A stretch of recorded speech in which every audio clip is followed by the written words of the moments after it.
তো কেনাকাটা কমপ্লিট। দেখো এখন দোকানের মধ্যে আছি। চেঞ্জ এসছে কালার স্কিন কালার ছোট তো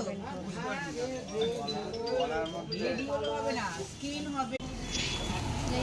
এই বেরোলাম, দেখো পুরো জিনিসপত্র কিনতে বেরিয়েছি। আর এখন এই যে টোটোতে যে এতগুলো ব্যাগ রয়েছে, তো চলো যাওয়া যাক। তো বাড়িতে চলে আসলাম, এত কষ্ট হচ্ছে, তো ঘাম, মোটামুটি সব কিছু হাতেই ব্যাগগুলো ভারী হয়েছিলো। এই কারণে কিছু জিনিস তো কিনেছি আর টপ কিনেছি, ওই জন্য ব্যাগগুলো সব ভারী হয়ে গেছে। এটার মধ্যে ফুলের টপ। তো চলো এখনকার মতন ভিডিওটাকে এন্ড করি, কারণ আর ভালো লাগছে না। ভিডিওটা ভালো লাগলে প্লিজ লাইক করো, কমেন্ট করো, শেয়ার করো আর সাবস্ক্রাইব করতে ভুলো না। চলো এখনকার মতন টাটা।